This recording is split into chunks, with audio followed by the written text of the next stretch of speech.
Hey everybody, welcome to another edition of NasCard Radio. This is episode number 65. I'm your pal Val, and with me is the man, the myth, the legend, King NASCAR. Logan, how are you today? I'm doing fine, man. Glad to be here. Glad you're here as well. And Jason is still on the disabled list. Jason, wish you a speedy recovery. Everybody, this is NasCard Radio, where racing and trading cards meet.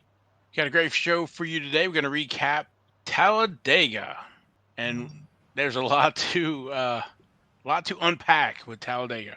Yeah, I want to channel my inner Bill Murray and go, Cinderella story out of nowhere. 3 drivers win their first race. Talladega, the home of the big one. Yep. Anything is possible. And yeah, Talladega is definitely a wild card. Not much to report on Indy, as Indy season has concluded with Alex Palou, and F1 is off till another few weeks. But let's go jump into Talladega. Oh, and then after Talladega, we will talk about a few little NASCAR news items. But let's switching gears over to Talladega, the truck race, the Camping World Truck Series race. That was race number 20. That was the 16th annual Chevy Silverado 250, and that was Saturday, October 2nd. First of a doubleheader, Talladega Superspeedway, 2.66 mile paved track. It's a big one. Yep, biggest track on the circuit. Mammoth. Tate Fogleman is our winner. Highest finishing rookie was Chase Purdy again. Chase Purdy's got it going on. Yeah, but I don't think his car looked too purdy after he was done. I think he had some issues, but he still finished well. Well, I'm watching that race and the other races, and I'm thinking, man, there's a lot of sheet metal going to be for sale. No doubt. Tate Fogleman does not have any trading cards that I'm aware of, and I doubt seriously he'll be in Prism. Yeah, I doubt it. Usually the Prism is not their first appearance on a card. Usually it's going to be a Donruss autograph card. But Chase Purdy, we talked about the other week, where he's in 2019, Donruss next in line. And there's a few parallels to that. There you have the base next in line. That's the insert set, holographic, cracked ice number 25, and the explosion to 10. And then he's in the 2019 Panini Prism driver signatures with your unnumbered Prism, camo, unnumbered red, white, and blue, unnumbered, and then green with number 99, and down blue 75, red 50, rainbow 24, gold to 10, white Prism to 5, and black Prism to 1. So that's a few weeks for Chase Purdy, highest finishing rookie. Yeah, that was a cool race, especially the ending of it. And of course, they had to go into overtime, and nothing like the winner spinning across the start-finish line to finish the race. Tate Fogleman got into John Hunter Nemechek, spun out both he and Nemechek, and also Tyler Hill, which finished second. And I think John Hunter Nemechek finished fourth. And I was surprised after the race. I thought he would be mad at Tate Fogleman, but he blamed himself. He just said he just put himself in the wrong position, and that's why he didn't win the race. So he put it all on himself. But that was a pretty cool finish. The cars are spinning out, hitting the wall. It was something to behold, no doubt. Yeah, and it was interesting with John Hunter Nemechek and Matt Crafton going at it. And then with kind of that last push, they kind of teamed up to try to go to the front. So strange bedfellows there because they were at each other during the race. And then while John Hunter Nemechek was giving his post-race interview, Matt Crafton came and gave him a little pat there. I wouldn't call it a little pat. He slapped him pretty good in the back. Yeah. It was, I think, it was really cool. And then sticking out, Norm Benning coming in 17. So, yeah, good for him. He's, he's been around a long time. Yeah, he's a small independent team, so that's awesome. Yeah, that's what Talladega can do for you. You can take people that, a low budget team, and you can have a great finish. If you just stay out of the big one, you're good. So, the big ones, it seems like these days. Well, that's true. So, And did you know that at Talladega in the trucks, no playoff driver has ever won at Talladega? It's always been somebody outside of the playoffs. Did not know that. Yep. And Well, it held true once again. exactly. Well, we have a break. The next race, race number 21, the United Rentals 200 in Martinsville Speedway, is October 30th. So the truck drivers are off for a few weeks. Yeah, that's right before Halloween. That'll be a spooky race. And so the Truck Series playoff standings after Talladega, John Hunter-Nemechek, Ben Rhodes -1.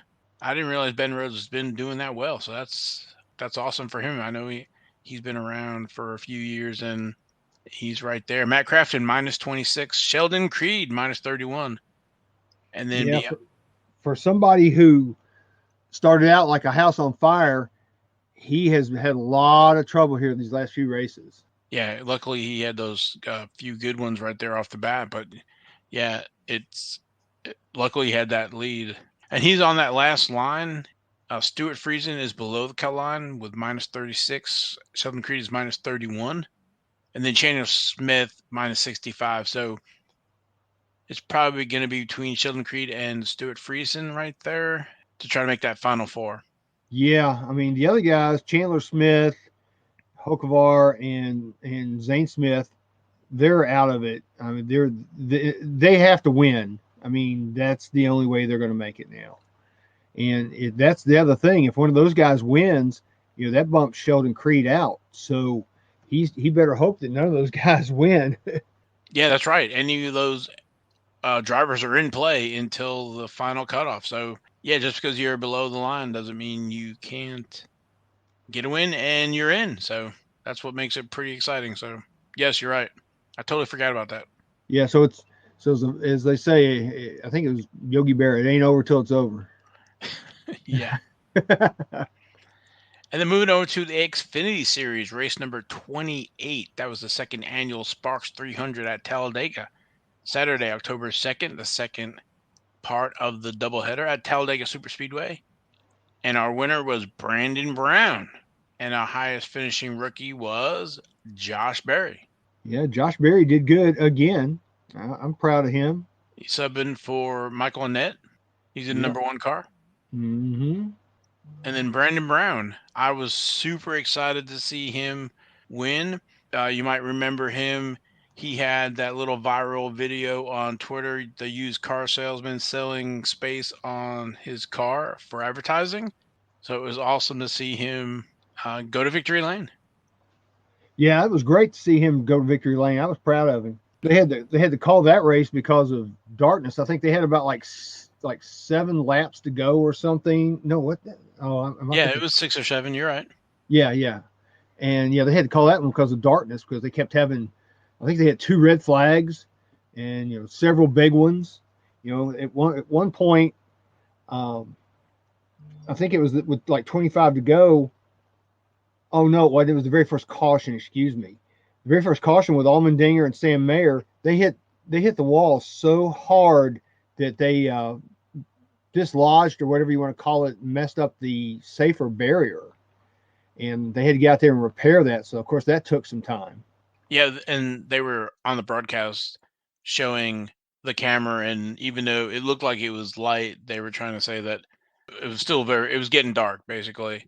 They had that aperture open for the lens to make it look like it was brighter than it was. So yeah, because it gets dark there like 6:30, and I think it was like almost 6:30, I think, when the race was finally, when they finally called it. But yeah, that was a heck of a hit that Sam Mayer had with AJ Allmendinger, and then that kind of messed up, AJ Allmendinger's playoff points as well. That was not good for him. Yeah, we'll recap the standings here in a minute. Brandon Brown, his rookie cards, 2020 Chronicles. He's in Spectra with the different parallels, status autographs, National Treasure, social signatures. Those are quite rare. Number to 25, 15, 10, and 1 for National Treasures. Brandon Brown. And then he's in Panini Prism with all the parallels with the silver, blue, and Carolina blue, blue prism, red and blue, red prism, green and yellow prism, hyper prism, white sparkle. That is a 3-card random pack in National Treasures box, those white sparkles. Silver mosaic, numbered to 199. Green scope to 99. Purple disco to 75.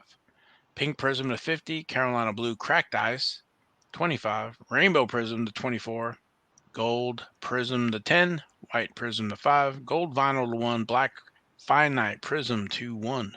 And then there's signing sessions, autographs in that 2020 Panini Prism with the regular Prism unnumbered, and then every flavor is either 99 or less, from silver, green, scope, pink, red and blue, blue and Carolina blue, rainbow, green and yellow, gold, white, black, finite, gold, vinyl.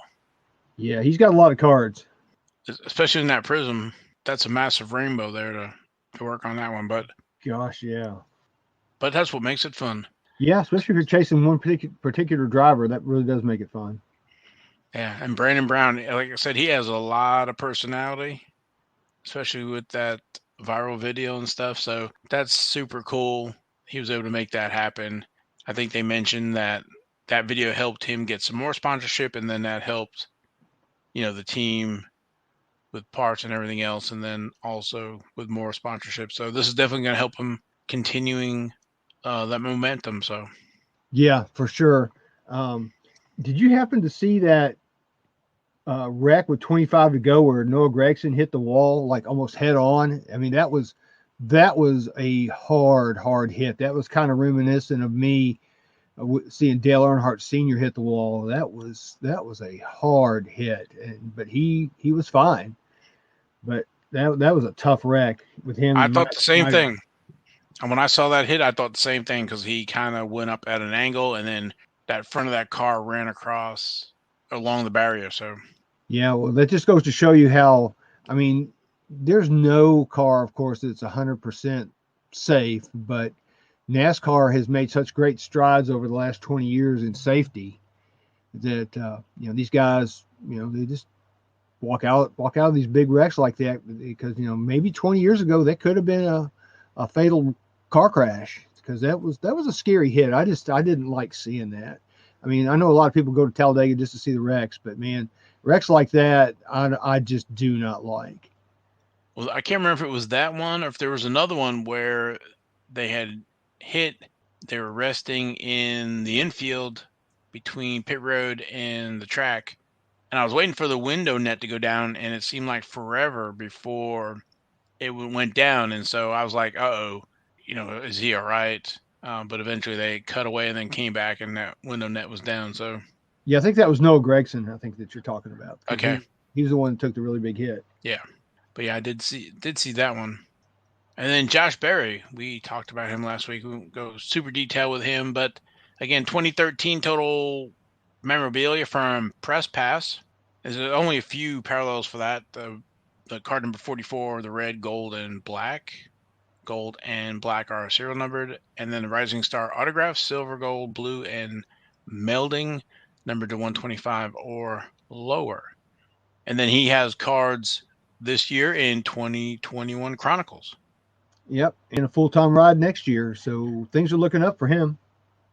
Yeah, I think he's going to be in a good spot next year with Junior Motorsports. He's definitely showing everything's gelling, and if he can continue this on, he could maybe do a lot next year. Yeah, I think he can, because Junior Motorsports is pretty much the AAA farm club for Hendrick Motorsports.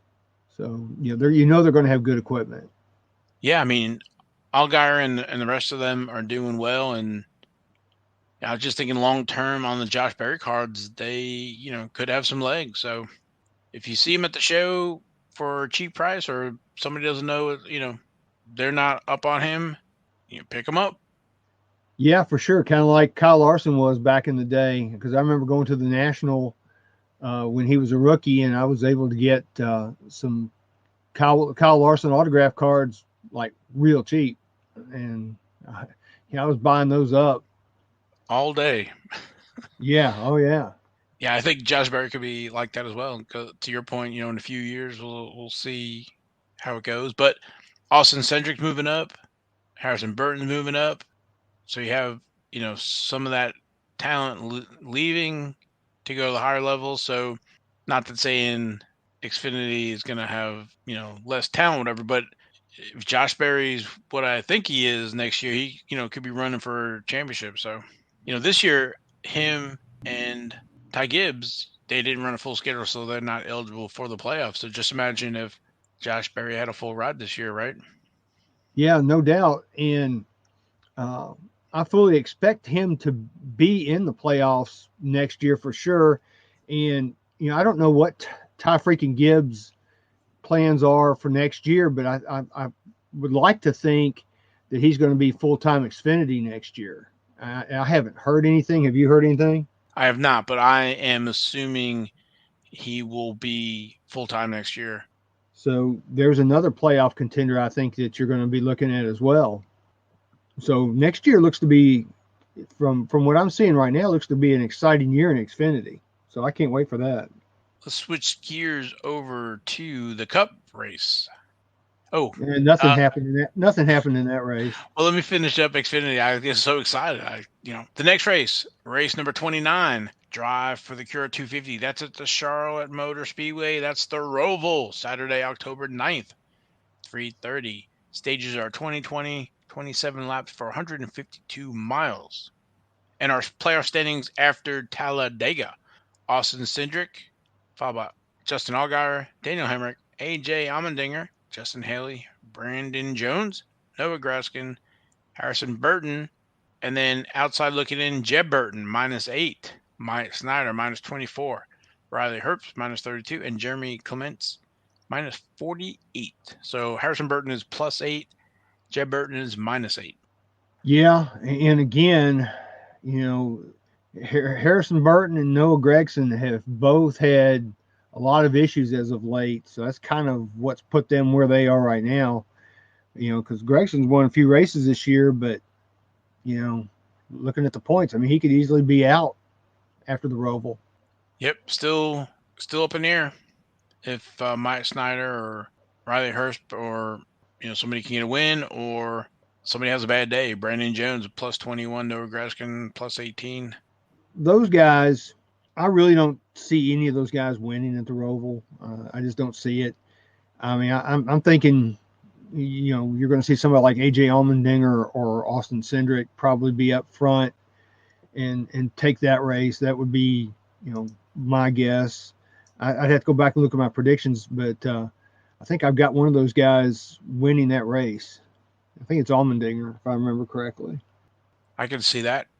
So the Roval's a tough place, man. It's kind of a hybrid. I mean, that's why they call it the Roval. It's a road course and oval track. It's really not, some people are trying to say, hey, it's like Watkins Glen. Well, no, it's not really like Watkins Glen. It's its own beast, and they have those big, turtles, as they call them, the speed bumps, curbs, and those things really mess up the cars. So we'll see what happens. But like I said, that is a beast unto its own. And it's a hard one to tame. Yeah, I can just imagine. I don't know if I told this story or not, but I took the G35 out on that Roval. I guess it was pre-COVID. And there's some elevation change when you're going through the interior turns, and then you take it out on the track. Of course, we didn't do the little S's on the side, but basically you have your 4 big turns and then the road course. So it's a cool track. Yeah, I think I read somewhere where there's like 35 feet of elevation change when you go down into the infield there. Go through the S's and go through all the turns in through there. So that's a lot. I mean, it's not as flat in there as you think it is.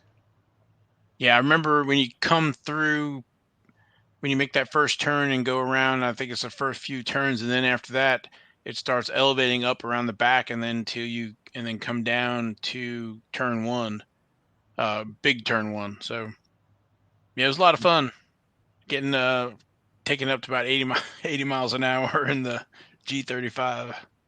Yeah, I've always wanted to do that at Talladega with my car, but never have had the chance. But you can do that, and I think they'll let you do it. There's certain days throughout the year that they let people come out. It doesn't even have to be a race weekend. You just get to go out there and take your car out there and run it. But of course, if you wreck your own car, that's on you. I think you have to sign a waiver when you go out there. Oh yeah, plenty. You have to sign plenty of stuff. Yeah, because they're not going to take any responsibility. You're strictly on your own. If you kill yourself, that's on you. Yeah, or if you damage your car or whatever, yep, it's on you. Yep, for sure. Moving over to the Cup Series race. That was race number 31. That was the 53rd annual Yellowwood 500. And that was Sunday, October 3rd at Talladega Superspeedway in Talladega, Alabama. What? No, it wasn't. It was Monday. Oh, well, that's when it was scheduled for Sunday. There you go. These are all scheduled dates. Okay. Go for it. Yeah, it was scheduled for Sunday, but as Logan said, it took a little bit to get that race in. And our winner was Bubba Wallace. Dun, dun, dun. I was so happy about that. I was sitting here watching it Monday, and when they announced him as the winner, and this hasn't happened to me in a long time, the hair on my arm stood up. I had goosebumps. I was so excited about that. It just made my heart happy. Yeah, I was glad that they were to get that race in. They had to call it for rain and lightning. Again, we were talking about Saturday.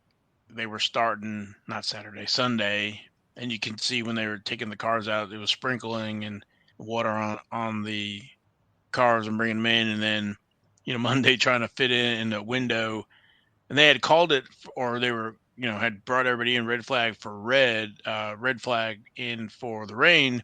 And so I was listening to it, and when I heard they had lightning strike pretty close to the track, that's an automatic 30-minute clock. And then with it being stopped on Saturday because of light issue, I knew that Bubba was going to get that. That was awesome.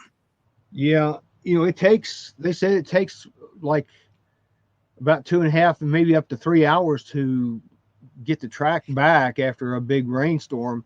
And it was already at like 3:00 at that point. And again, we said earlier, it gets dark there about 6:30 or so. So as they were drying the track, it started raining again. So, they had no choice. They were past halfway, so they just called it. So I don't know if you've been to a race when they had lightning. I was at Charlotte when that happened, and basically they tell everybody to clear the stands. So everybody was kind of huddling underneath.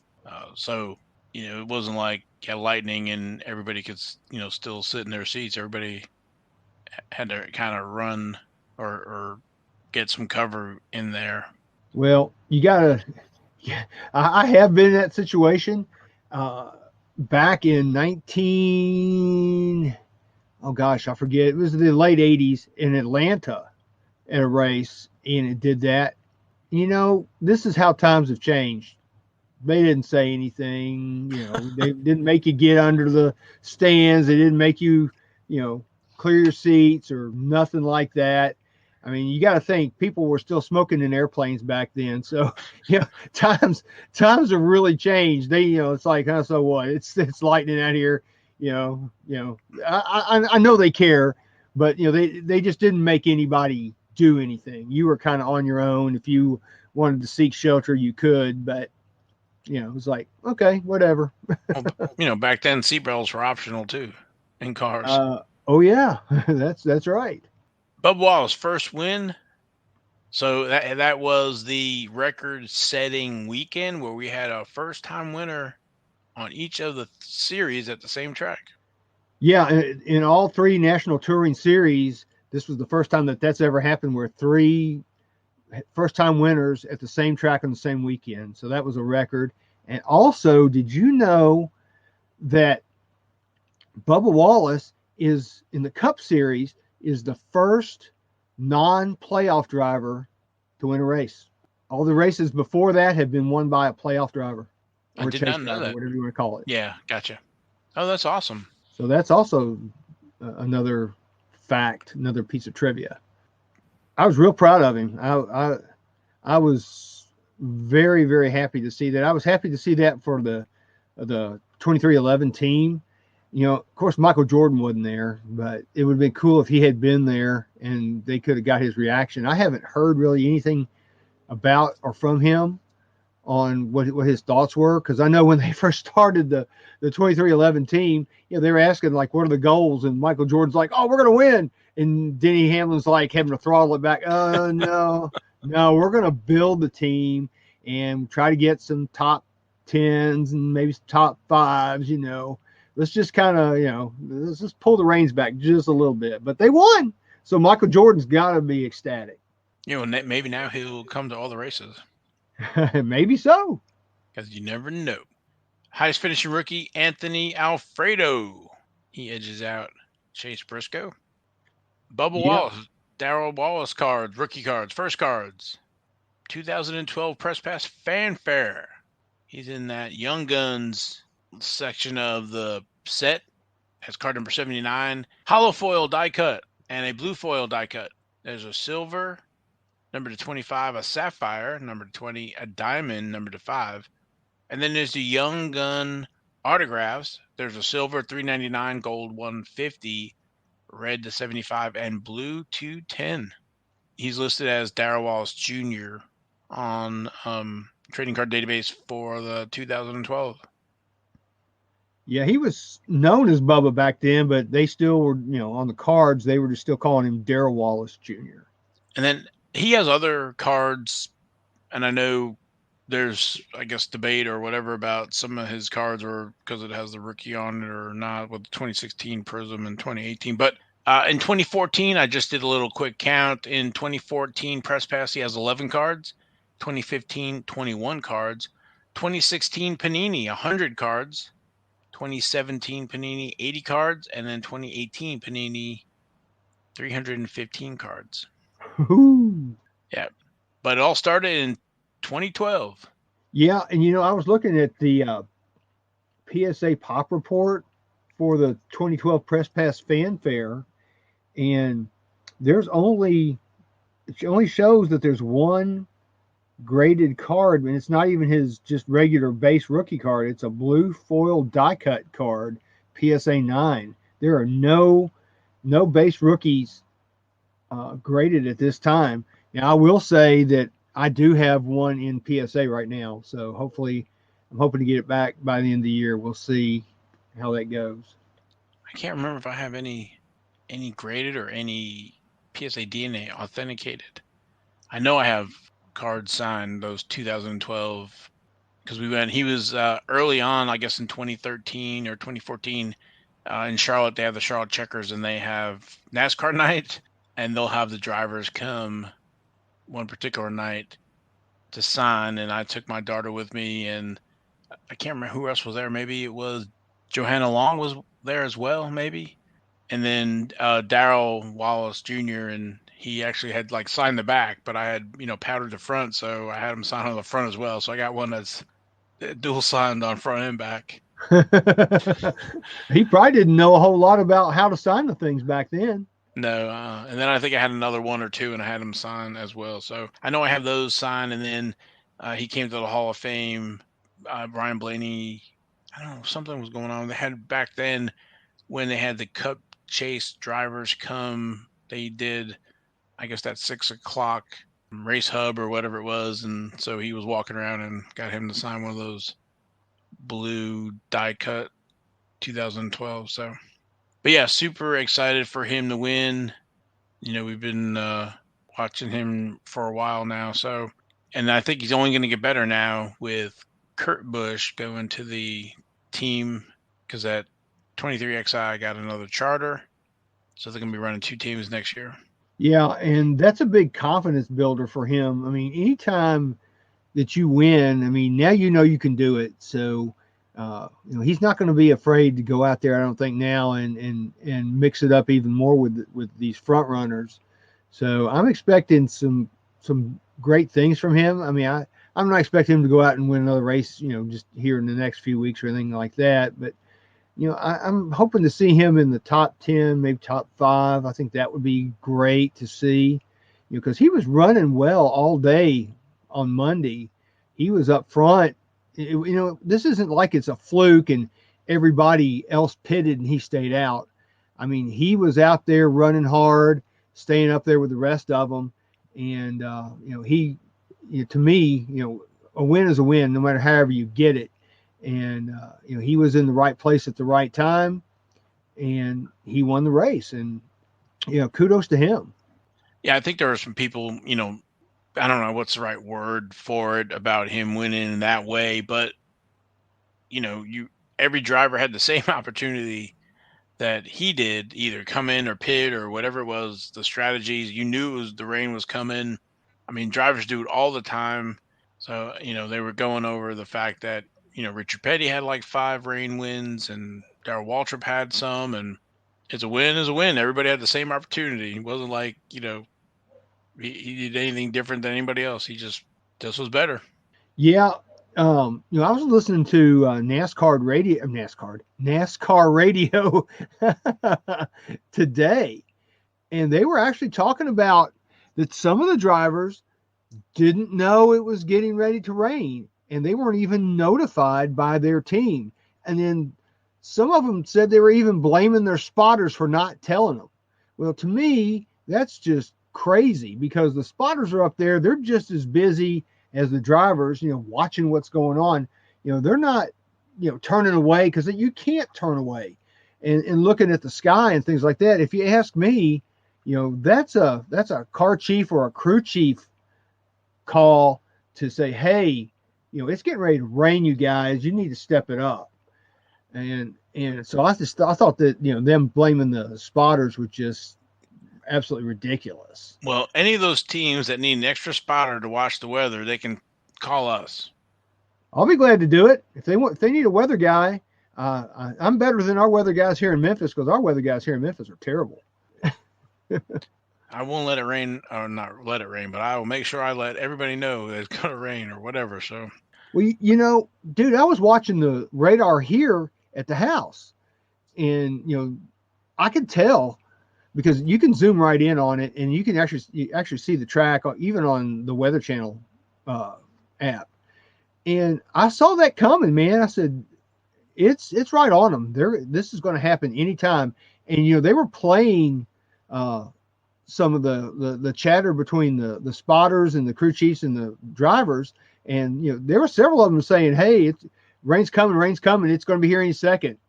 And sure enough, I mean, there it was. I mean, of course, they could have ran a little bit longer because they had that caution right there. But it's anybody. I think anybody could have figured out it was going to rain. I even heard Larry Mack on one of the shows I was watching. He goes, "Yeah, I was at home too. I was watching my radar. I knew when it was getting ready to rain there," because he likes the Weather Channel anyway. But so yeah, I just don't. That whole thing was just crazy. I mean, I think everybody should have known. Or, I mean, it wasn't hard to tell. They said that it was getting really dark on the south side, which is turns 1 and 2, and they said it was just getting really dark. So I mean, it was just imminent. So anyway, I was gonna say Talladega. I remember vividly. There's some races there that started on Monday and Tuesday where they had multiple rain days. So nobody should be surprised, or maybe these guys are too young to remember some of that stuff. But well, was it you that I was telling on Saturday when we were talking? I said I sure hope they have the race on Sunday, but because it was raining here, and usually when it rains here on Saturday, it's raining there on the next day, and sure enough, it got rained out. So I just had a bad feeling that was going to happen, because we had a lot of rain here, and all that stuff travels east, and sure enough, they got rained out. And then, of course, they had all that weather on Monday too, and I had a feeling that was going to happen as well. So I've gone to so many races down there. I've probably been to at least 30 races or so down there at Talladega over the years. And I've seen it all, from the heat to, being cool, to the rain. I've seen it all. I saw Bobby Allison, hit the fence in '86. I mean, so, I've seen it all. So I kind of knew what to expect and knew what was going to happen. Well, let's talk about Anthony Alfredo. All right. We haven't talked to him about him in a while. His cards, highest finishing rookie at Talladega. He's in a 2019 Donruss. He's in the next in line insert set. And there's a holographic cracked ice, the number 25, and the explosion 210. Yeah, I like him. I think with a better team, I think he would do well. And then he has autographs in Panini Prism 2019 driver signatures with the different parallels. And I'm looking at this list compared to the other list that we talked about for Brandon Brown. But their driver signatures Prism and Camo, red, white, and blue, all unnumbered. And then green to 99, blue to 75, red to 50, rainbow 24, gold to 10, white Prism to 5, and black Prism to 1. And then there's also 2019 Victory Lane.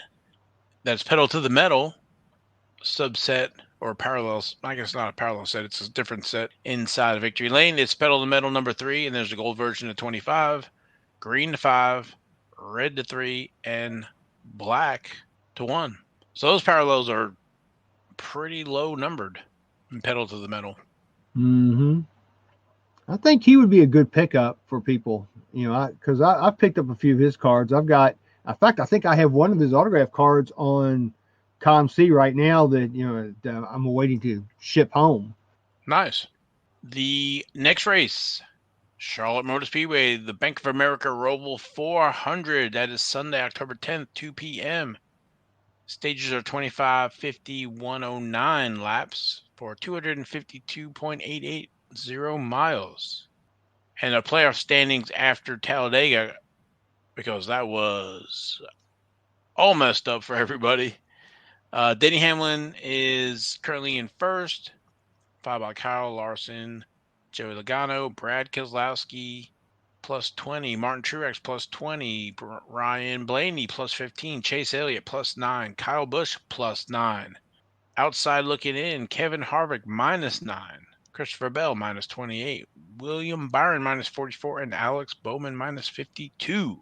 And the reason I give you those points there is because if any of these lower level guys, 9 through 12, win, they will bump out our number 8 spot. Yeah, Kyle Busch and Chase Elliott have not had the best of luck lately either. And going to the Roval, Kyle Busch has not fared well in the 3 races that they've had there. His average finish there is 33.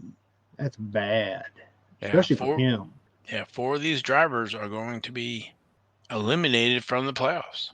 Well, for sure, one of the Hendrick guys is going to be eliminated because there's no way straight of a win that William Byron or Alex Bowman can get into the round of 8, because William Byron is 44 points out and Alex Bowman is 52 points out. So one of those guys has to win. So regardless, one of those guys is going to be is not going to make it for sure. Yeah, if not both of them eliminated, but short of a win, right?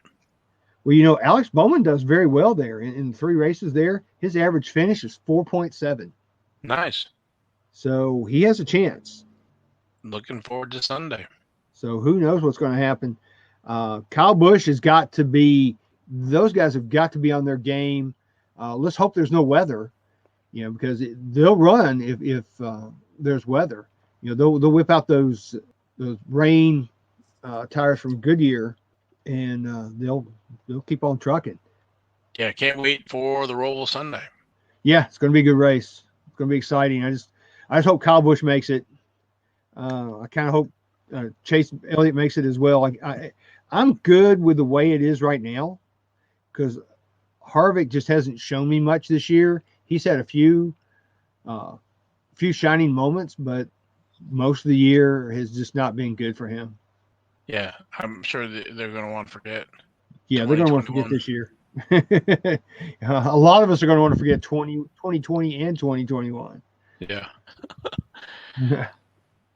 Moving over, IndyCar.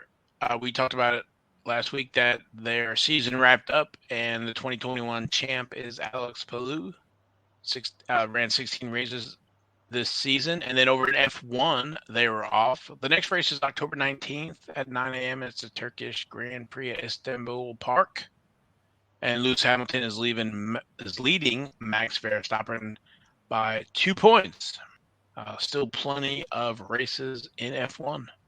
Yeah, and it's down to those two guys because the third place driver, I think you pronounce his name, Valtteri Bottas, he is 96 points out. So he really doesn't have a chance. So this is probably going to go down to whoever leads or wins the last race of the season in Formula One, would be my guess. The way it keeps flip-flopping back every week.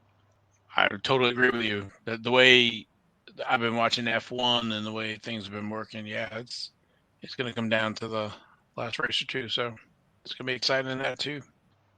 I can't remember exactly when the release schedule is for tops on the F1 products, but it should be coming soon. Yeah, they've got some new F1 products that'll be hitting the market, I think, before long. Don't know if everybody can afford it or not, but it looks like it's going to be pretty expensive, that stuff. Chrome anyway. No doubt. So, and last year's boxes are just mind-blowing. Yeah, and right now we're seeing a lot of Formula One cars on COMC. I don't know how well they're selling, but if you do a search on just racing, because I do a search on racing just for NASCAR, but it's pretty much Formula One. So that either tells me that there's a lot of Formula One cards out there and people are selling them, or there's a lot of Formula One cards and nobody's buying them and they're just sitting there. I don't know, because I'm not a player in that market, so I really don't know. But there is a ton of Formula One cards out on COMC and also eBay as well. Yeah, I'm curious to see. We have a show here in Hickory, North Carolina, on Saturday, so I'm curious to see. I think it's like 600 tables, but it's going to be a toy Hot Wheels / card show. So Wes does a good job of that, and I'm curious to see how much F1 I see. I went, I guess it was a few weeks ago, and there's a pretty decent amount of NASCAR. I'm looking maybe to spend a little more time and dig around and see what else I can find NASCAR-wise at the show. So, yeah, I totally agree with you about the F1. I don't know if they're selling through or if it's just where we're looking, they're accumulating, but in other places they are being snapped up, or if it's one thing where we're seeing prices and inventory building up and the prices are there and they just haven't started to drop, or they're able to keep their current price, supply and demand. Well, I think prices have dropped overall on Formula One. They were high, several months ago, but they've steadily gone down, I think. And I think, I like tops, but I think, they've kind of oversaturated the market, if you ask me. So one thing I remember when we went to the National, Blowout had a case of Sapphire F1. Those were the little blue boxes. They had a 10-box case for $7,000, $700 a box. Topps had those on their website. I don't know if it was 582 members or maybe it was 582, and then they had it on the UK site. But I think they're about $175 to $250 cost. So I remember seeing that case for $7,000. But those boxes are now close to $1,500 to almost $2,000 a box. So, wow. So the Sapphire has been increasing. So I don't know about the singles and other stuff, but I do know about the Sapphire edition, like I said, because of the Blowout. And that $7,000 case did sell, because I remember us seeing it like on Wednesday and Thursday, and then Saturday it was gone, because I was taking inventory of the racing boxes and then what was selling and what wasn't selling. So, but I don't remember the Chrome boxes. I just, like I said, remember that Sapphire F1. Yeah, you're talking about shows. I went to the Nashville show. Actually, it was in Franklin, Tennessee, which is just south of Nashville, on Saturday. It was actually a 3-day show. It was Friday, Saturday, Sunday, but I I only had time to go there on Saturday. Of course, I had to drive through a bunch of rain to get there, but it was a good show. I liked it. There was they advertised 200 dealer tables, which I think was probably about right. It was in the Williamson County Exposition Center, which looks like it's a place where they have horse shows and all kinds of other things there. But I saw a fair amount of NASCAR. I won't say I saw a lot of it. I saw one guy, he had a 2021 gold Natalie Decker autograph.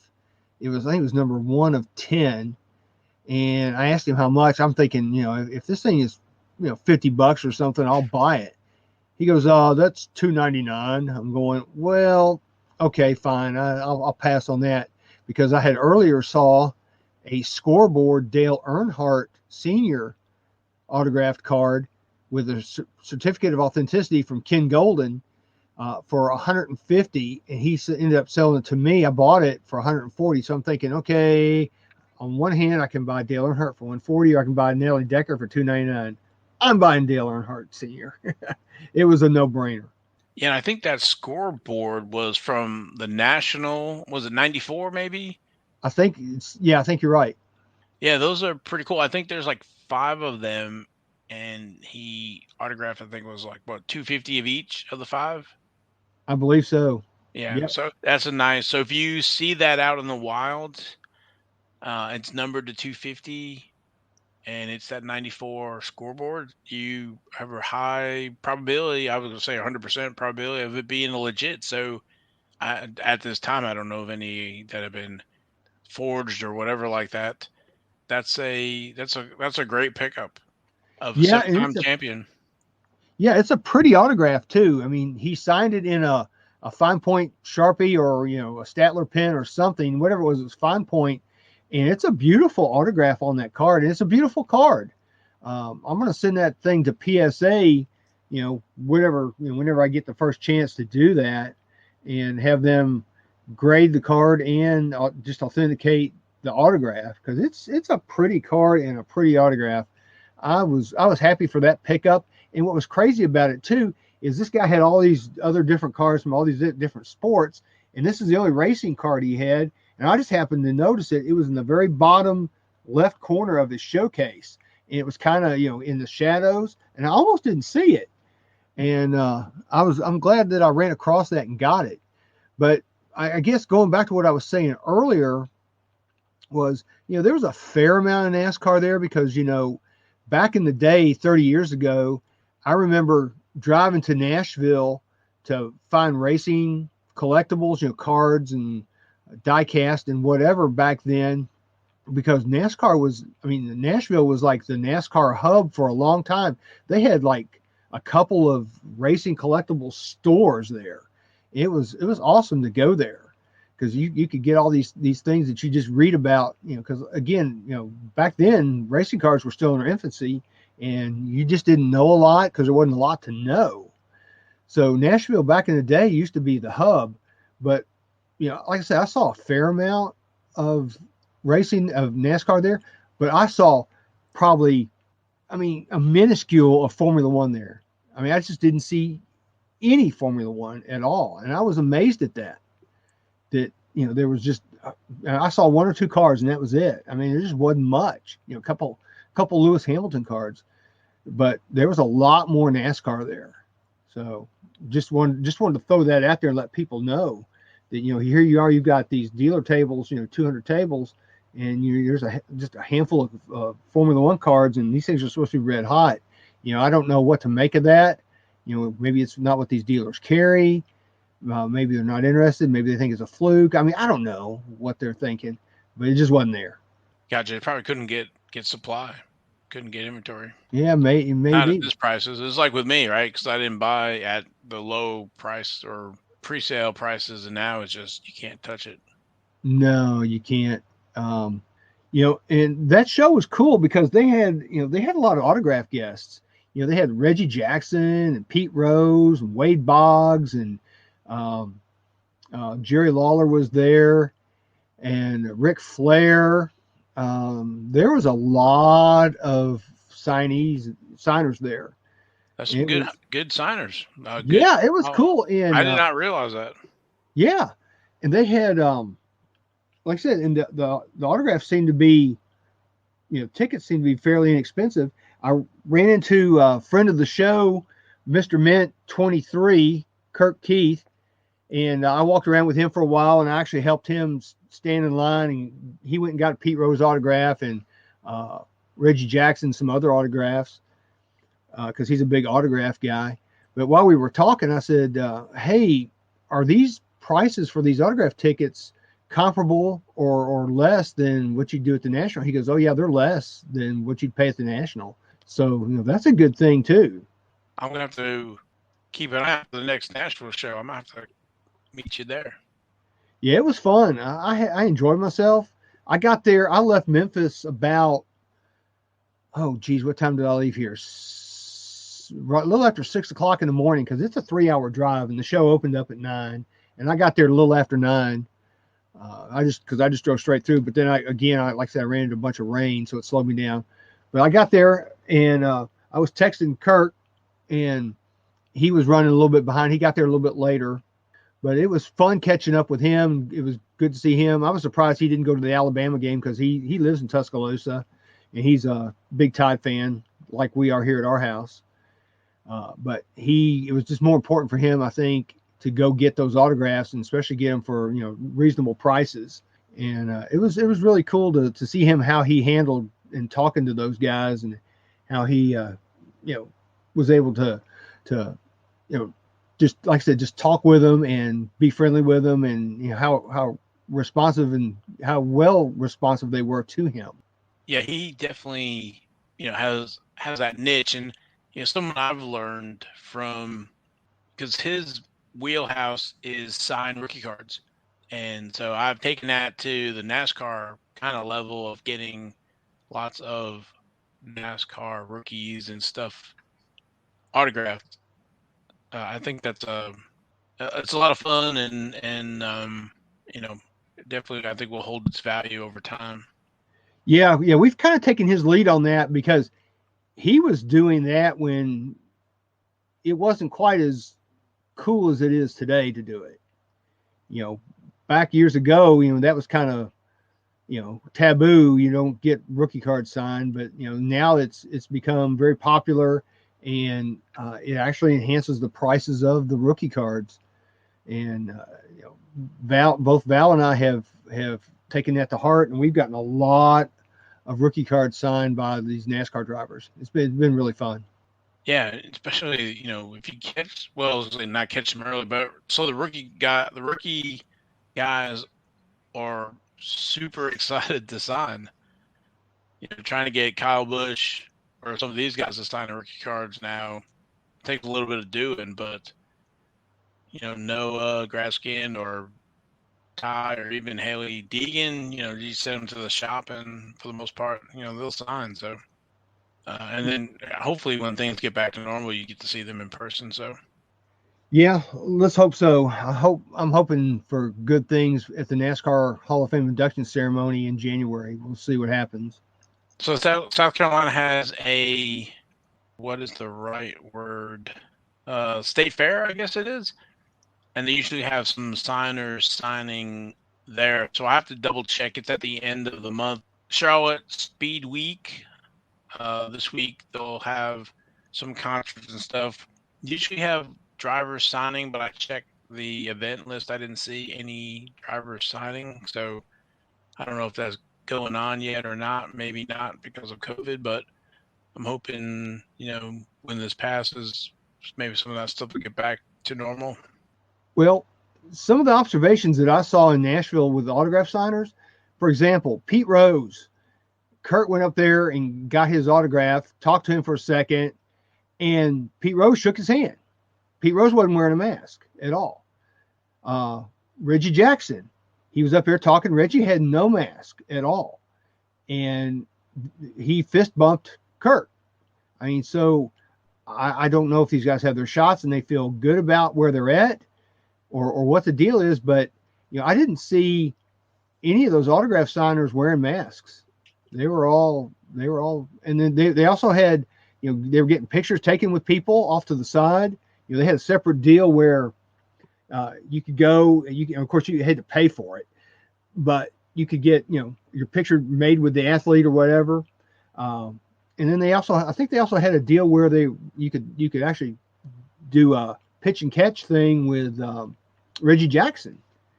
So, those guys, as far as they were concerned, everything was cool. They were, like I said, they were shaking hands, fist bumping, and whatever. And somebody else that was there was Ricky Henderson.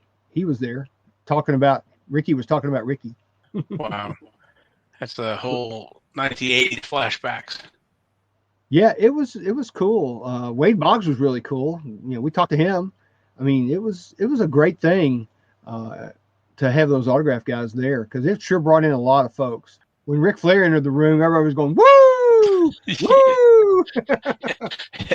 It's hard not to, right? Yeah. You got a lot of restraint not to do the woo. So, but one thing I saw a picture of, and I saw Kurt had it, and I don't know if you can elaborate on it or not, but it looked like he had a blow-up copy of the card, and then he wrote on it where he wanted the autograph.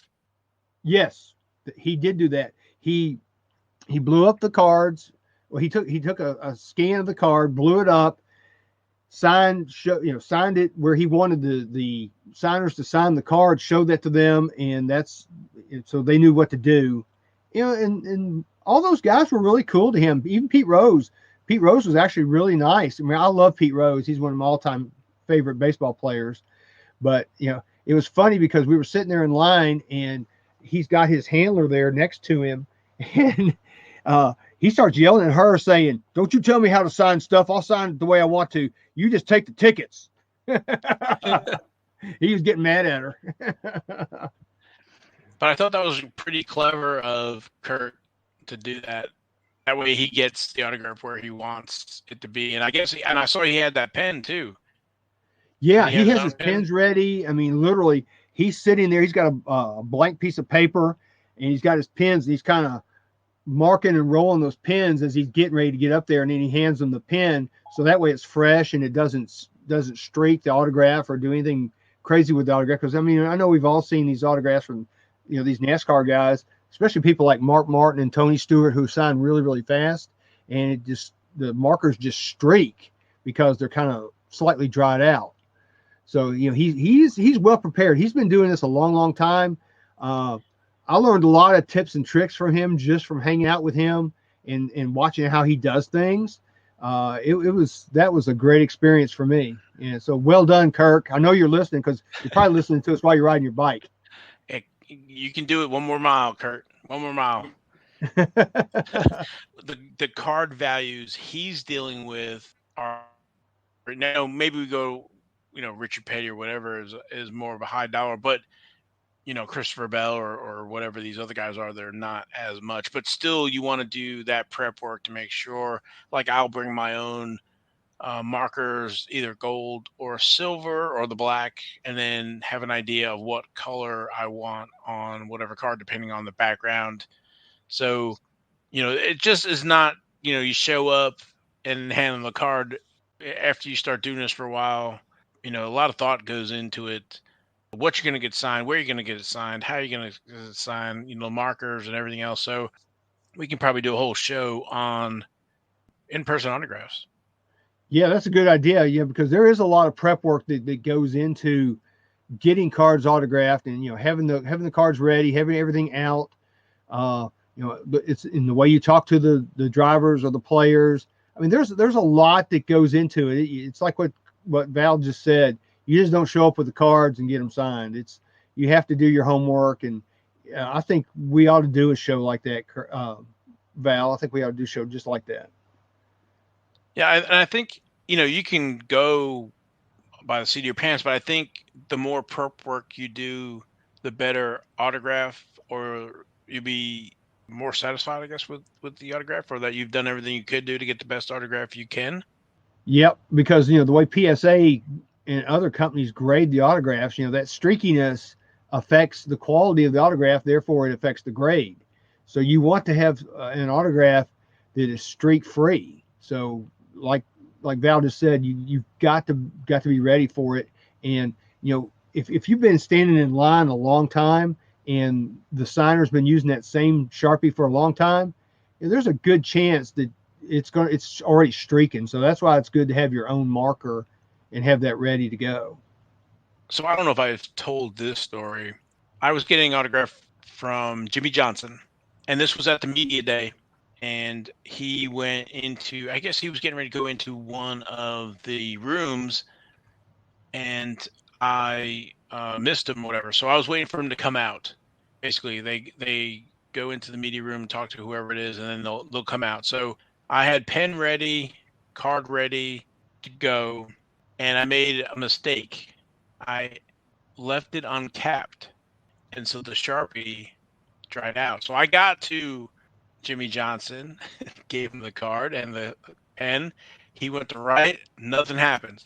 He does not have time to stand around because of my stupidity, whatever. So he hands it back to me and says, pen doesn't write, whatever. And he goes into his next room. So I was like, oh my goodness, this is like the first time that happened to me in, I don't know, ever or whatever. So it's not like I've been doing this for a while. So I guess I did not pay attention. So I wait the 10, 15 minutes or whatever it was. And that way I made sure that cap was on that pen and made sure it worked again and everything else left it capped. And I hung around, and when he came out of that room, I immediately kind of, hung around there and then kind of made a thing to kind of show him that I had the marker and the pen again. And the handle was whisking away, but he stopped. And he came over, the few feet or whatever it was, and signed it. And then he's like, oh, this one works or whatever, hand it back. But so Jimmy Johnson was really cool about it. Like I said, he saw me and kind of came over and he went on. So, keep that marker capped until you need it. So, yep. Kind of going back to the Nashville show for just a second. I was going to tell you kind of my pickups that I picked up. Yeah, I was going to ask you, what else did you pick up? I found a downtown, was it 2020 Kyle Busch card, which those things are like a case hit. And I was able to pick one up for $30. So I was real pleased about that, to pick that up. Two-time champion. Yeah.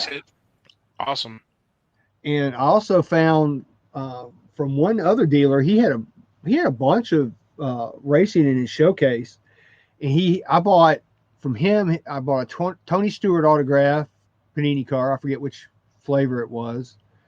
Ross Chastain, and then two Bubba this should have been assigned, 2 Bubba Wallace memorabilia cards with really nice patches and sheet metal on them, because I think one of them was out of 25, and the other one was a base, but they were really nice. And I picked up all 4 of those cards from one guy for $30.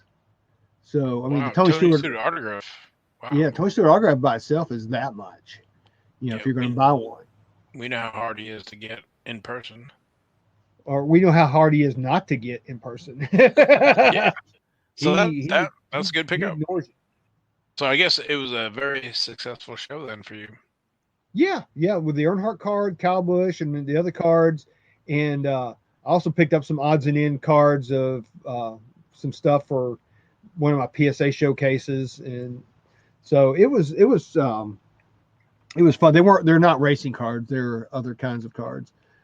But it was fun. I enjoyed it. I enjoyed having the time to go to each table and actually look through stuff.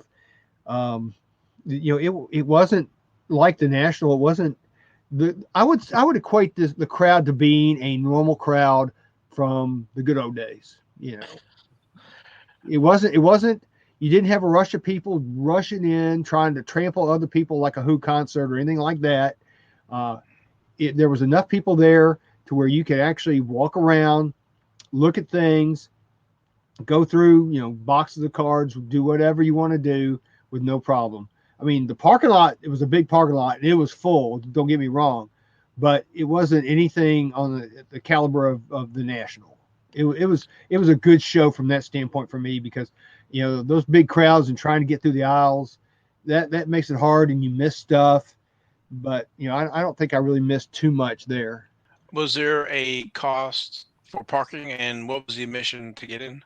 No cost for parking. I'm glad you said that. There was a $10 entry fee, which I thought was a little steep, but I mean, I guess that keeps out the people who are, just kind of nonchalant collectors. But I mean, people were gladly forking over the $10 to get in. I mean, I didn't have any problem with it really. And this show was put on by I think it's Hollywood Collectibles. I think that's Rich Altman's company, which, Rich passed away here recently. But I think it's his company that puts it on, and I think they do it every year. At least they have been. But it was a great show. I had fun with Kurt, and I just had fun in general. It was well worth the drive for me. Plus bonus, I was able to pick up a Crave case of White Castles. So that made it even better. Oh, that was a major bonus. Yep. Well, that's awesome. I don't know if you have anything else. We are past the hour mark. No, that's about it. I think for me, I wanted to kind of talk about the Nashville show and how things went with that. Well, that's pretty exciting. Well, I guess we'll wrap it up here then. From me, Jason, and Logan, thanks for listening, everybody. Share, the podcast. Share NASCAR Trading Cards with your friends. And we will catch you next week.